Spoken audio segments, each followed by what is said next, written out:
আমার বাবার কাজটা ছিল সবচেয়ে বেশি বড় বিনিয়োগ। ডাক্তার নুরুল ইসলামকে বক্তব্য রাখার জন্য আজকে আমি সত্যিকারেই আনন্দিত। একটু আগে আমার ছোট ভাই ডাক্তার সাইফুল বলেছেন, সুনামগঞ্জে এখন যখন আপনারা চিকিৎসা দিতে যান, সুনামগঞ্জের মানুষ বলে সুনামগঞ্জের সদর হাসপাতালের অংশ নাকি আমাদের এলাকার চিকিৎসক দিয়ে আমরা ফিল আপ করে দিয়েছি।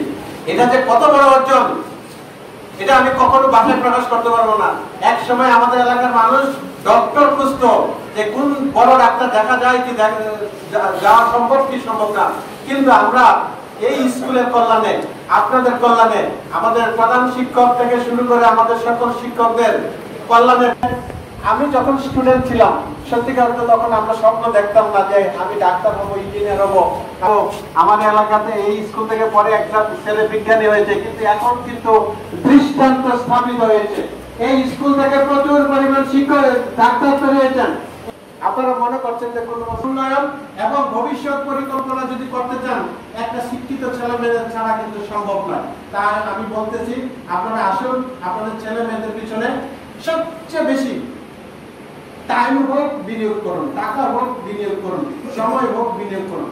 আপনারা বাকি আমি যে আজকে ক্লাসে ছিলাম, আমি সময় হিসাব করে দেখেছি আপনারা ছেলেমেয়েরা যারা সামনে পরীক্ষা করবে আর মাত্র 7টা মাস বাকি আছে। এই 7 মাস সময় মনে করেন যে আপনার ছেলে অথবা মেয়ের বিয়ে হচ্ছে, আপনার ছেলে অথবা মেয়ের বিয়ে হলে কি করেন? সকল আত্মীয় স্বজনদের জানান, টাকা পয়সা আছে কিনা সেগুলো জোগাড় ব্যবস্থা করেন, প্রতিনিয়ত কাজ করেন। বিয়ের চেয়েও গুরুত্বপূর্ণ হচ্ছে তার এসএসসি পরীক্ষা। কিন্তু একটা বিয়ের জন্য আপনারা এত প্রস্তুতি নেন, কিন্তু আপনার ছেলে আপনার মেয়ে পরীক্ষা দিতে যাচ্ছে, তার জন্য আপনারা কতটা প্রস্তুতি নিয়েছেন? আপনি কি আপনার ছেলে আপনার মেয়েকে আপনার সকালে কয়টার সময় ঘুম থেকে উঠেছে, সে কি পড়া টেবিলে পড়ছে কি পড়ছে না, সে কি স্কুলে আসে পড়াশোনা করতেছে কিনা, আমার শিক্ষকদের সাথে কোনোদিন আলোচনায় অংশগ্রহণ করেছেন? এগুলো যদি না করেন আপনার ছেলেরা কোনোদিন ভালো রেজাল্ট করতে পারবে না। আমি সবসময় বলি আমাদের পারিবারিক অবস্থা এক সময় খুবই খারাপ ছিল, খুবই খারাপ ছিল, খুবই খারাপ ছিল। যে কতটা খারাপ ছিল যে আমি ক্লাস 7 পর্যন্ত একটা জ্যামিতি বক্স পর্যন্ত কিনতে পারিনি। আমার এই স্কুলে একসময় আমার শার্ট ছিঁড়ে গেছিল এবং এই শার্ট আমি দ্বিতীয়বার শার্ট পাইতে আমার 3 মাস সময় লেগেছে এবং আমার শিক্ষকদের কাছে এই জন্য প্রতিনিয়ত আমাকে নির্যাতনের শিকার হয়েছে। কিন্তু আমার পরিবারের সামর্থ্য ছিল না আমার এই শার্টটা নতুন একটা শার্ট কিনে দেওয়া। তা আমি সেই পরিবারে জন্মগ্রহণ করেছি। সেই পরিবারে আমার বাবা সবচেয়ে একটা জিনিস খারাপ লাগতো তখন, সেটা হচ্ছে আমি আজকে ক্লাসে ছেলেমেয়েদের বলেছি যে আমার বাবা তাহাজ্জুদের নামাজের সময় টাকা সবাই ছেলেমেয়েদেরকে তুলে দিতেন। এইটা দিয়ে আমাদের কি করছে বলে আমরা মন খারাপ হচ্ছে, ঘুমাইতে পারতেছি না, অন্যান্য ছেলেমেয়েরা এত হাসি আনন্দ করতেছে, দেরিতে ঘুম থেকে উঠতেছে, আমাদেরকে তাহাজ্জুদ নামাজের আগের দিন কেন তুলে দিচ্ছেন?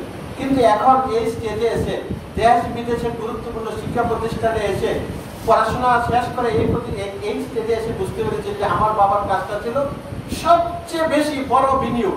যে বিনিয়োগটা ছিল যে আমরা যখন ঘুম থেকে উঠে আমাদের যত ভাই বোন তখন পড়াশোনা করেছি, বর্তমান এই প্রেক্ষাপটে এসে আমাদের প্রতিটা ভাই বোনই অনেক ভালো দেশ বিদেশে অনেক গুরুত্বপূর্ণ প্রতিষ্ঠানে চলে গেছে। আমরা কিন্তু জন্মগতভাবে ব্রিলিয়ান্ট হয়ে জন্মগ্রহণ করি।